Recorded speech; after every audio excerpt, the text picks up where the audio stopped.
Yeah, hey now, PSW staff, clients, friends joining us for Tuesday, Classical Tuesday. You know the drill. Usually we look at a classical composer on Tuesdays.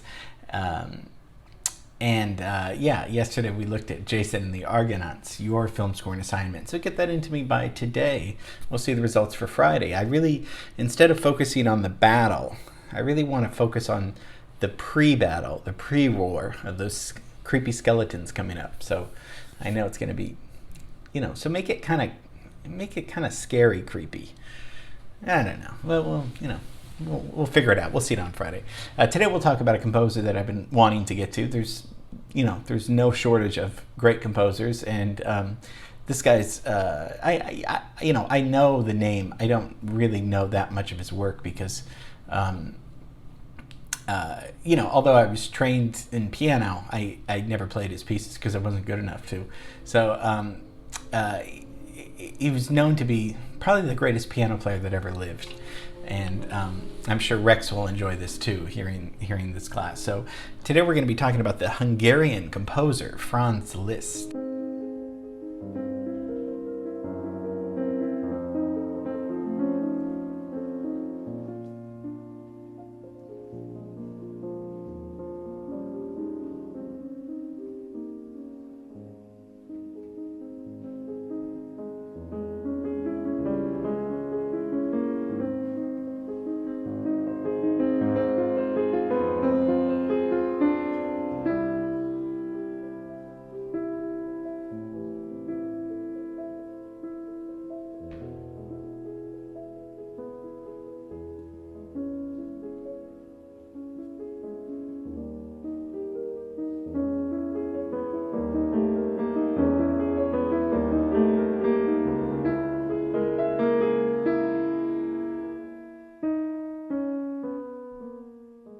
So pianist, conductor, music teacher, very influential teacher as well, arranger, organist of the Romantic era.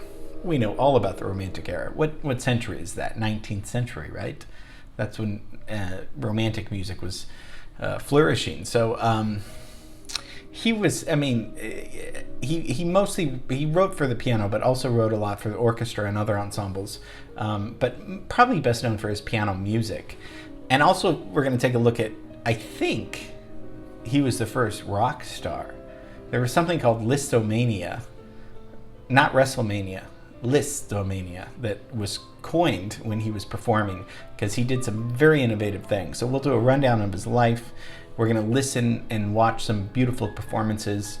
Then we'll talk about a few things that he really developed, kind of not invented, started in. He was doing things other composers weren't doing, so he really elevated us into the 20th century modernism. So it's just going to be a terrific class. I think it's going to be very fun. So let's get into Listomania.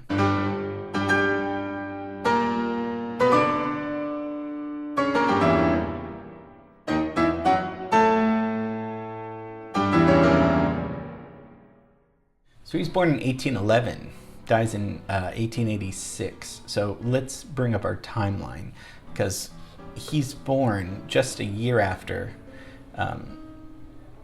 Frederick Chopin, the Polish composer. So born almost the same time as one of the greatest piano composers ever. And they both got a lot of their fame in Paris. So, they knew each other. Perhaps they were rivals or jealous of. Their music sounds different. We'll talk about that. But he's born, right around that same era. He's also going to. So Wagner's going to be influential. They're going to be friends. So this is, it's pretty much he's born during the whole 19th century, the whole Romantic period. Let's go from Italy where we were looking at Jason and the Argonauts, and let's go to the Austrian Empire. His dad was a musician, Adam, piano, violin, cello, guitar, and he knew Beethoven, his dad, and he also knew Haydn as well. So he begins teaching little Franz, at 7, and begins composing music when he's 8. And by the time he's 9, he's giving concerts, he worked very, very hard. So although he was a genius, he did actually work really hard. Studied piano with a pupil of Beethoven, so somebody that Beethoven taught, and then composition with Salieri, who is depicted in Amadeus the movie, but was also a great composer in his own right. He was the music director of the Viennese court, so he studies under him. So pretty good teachers, right? And after his father's death, goes to Paris. He was determined to become a great virtuoso piano player after hearing Paganini. Paganini was a very famous violinist and after hearing Paganini in Paris, he said, okay, I want to be a virtuoso on the piano. And some people talk about his very interesting aspects of his technical achievements that are crazy. They call it the three-hand effect, and obviously he doesn't have three hands, but it's almost like he's playing with a third hand, because his hands can stretch so far, and he would practice all the time on getting them to stretch even further. Now, he didn't go quite as far as Schumann. We haven't looked at Schumann yet. We will do a class on him, and he was a composer, mostly piano music as well. Schumann actually split his thumb so they could stretch further, which was not a smart idea, and I don't know how. I think he was crazy, but Liszt did not do that. What Chopin did influence Liszt in was his romantic side, romantic composition, because Chopin, of course, is very romantic. We looked at all of his pieces, so he did kind of soften Liszt, and Liszt's creative output really explodes in the 1830s. So during the 1830s, he tours all over Europe. He would perform 3-4 times a week and give concerts, and they said that he probably performed well over 1,000 times just during this 8-year period. And much like rock stars, you do shows, you travel, and that's how you get famous a lot of times, or bands, and was making so much money as a performer. He gave away most of his money to charity and humanitarian causes throughout his whole life. He was very charitable, and mostly all of his performing fees went to charity after 1857, which is kind of cool. So people have dubbed Liszt as the history's first rock star, because during the 1830s, he's, with all this touring, he's also creating recitals. People did not do recitals before, in the sense of a guy coming out on the piano, playing all of the music in his head. He didn't bring out sheet music, and people thought that was arrogant and stupid or whatever. So he'd come out, play pieces that he had written, but also play arrangements that he had made of Bach and Beethoven and Wagner's music. So this is what we call, a recital today, but nobody had ever done that before Liszt. And he was able to hold an audience, a captive audience, so much so that women went crazy for her. He had this long hair, he was very handsome, and he had all these expressions on his face while he was playing, and this angered a lot of people, because this was very atypical for a performer of serious classical music to go out on stage and woo an audience and woo a lot of the females' audiences. I mean, women would almost attack him after concerts. It was very hard. They would tear bits of his clothing, fight over broken piano strings, because he would play it so hard, just like a guitar breaks a string. Some of the piano strings would break too, and they would take locks of his hair, and nobody had seen anything like this. This was crazy until a German poet coined it, Listomania, because that's how out of control it was.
So at the height of his powers, he kind of retires from performing around age 35, and in Weimar in Germany, he really starts writing music more and performing more, and the next 12 years produces orchestral scores, choral pieces, and becomes more, into music composition. He also helps a lot of composer friends because he knows everybody, and he helps friends like Wagner. And Wagner actually ended up marrying his daughter, Cosimo. People think that he traveled at least 4,000 miles a year, though, during his touring. After writing, he got back into, playing music and touring. He's credited with a few different things. Also, creating this symphonic poem. We've talked about a tone poem, which is, one long movement, and that's pretty much like a symphonic poem. He's one of the founder. He creates this. So this is not a symphony. A symphony has different movements, right? Like we've seen. This is one long movement, and usually is evokes something. They call it a poem because it evokes, sometimes it's inspired by a short story or a poem or a painting. That's what Liszt starts doing. And he starts doing this new thing called program music, which is music intended to get you to think, the audience members to think of, oh, I see landscapes, I see all of these other things, to evoke things in the audience, as opposed to the opposite is absolute music, which is supposed to just be music, music standing for itself. And if we know of the Romantic period, we know it's mostly romantic, meaning it sounds pleasant. It's very, it's mostly major, minor triads and chords and stuff like that. He's going to, by the late 19th century, he's going to be one of the first to do more dissonance in music. This is good. I know some of you are well, this dissonance is not good, but this is good. Too much dissonance is a little bit hard to swallow. A little dissonance is like a little spice. It makes it a little bit more interesting sometimes. So he introduces more dissonance, and he also introduces more augmented triads.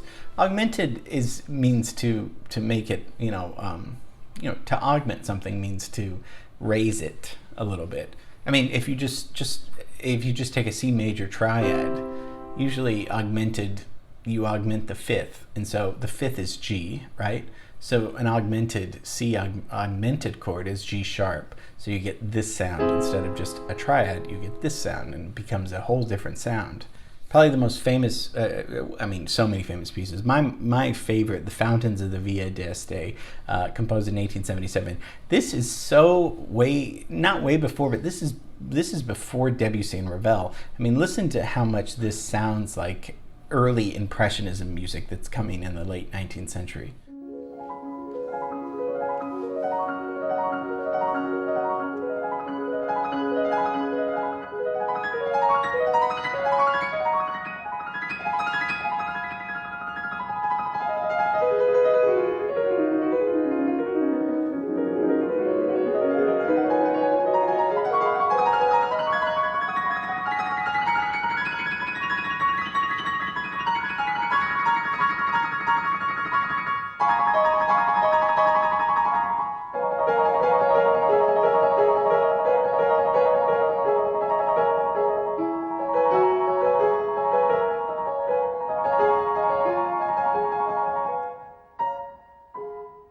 So he's doing this before Debussy and Ravel. I mean, this sounds just like a piece that one of them could have written, and he was friends with Debussy, and I think Debussy was very influenced by that. So he was really ahead of his time during this time. So he dies in Beirut, Germany, at the age of 74 from pneumonia. Lives a pretty long life in 1886.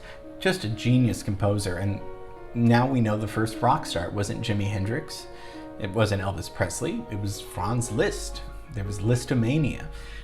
He just went up there and said, I'm going to give these piano concerts. Long before Elton John would fill stadiums, he would fill concert halls and play. I mean, you can just, from what we're hearing and listening and seeing these performers do this, it was spectacular. And he would practice 5-6 hours a day. So he worked really hard at this. So I hope you enjoyed Liszt. I'm glad we finally got to him.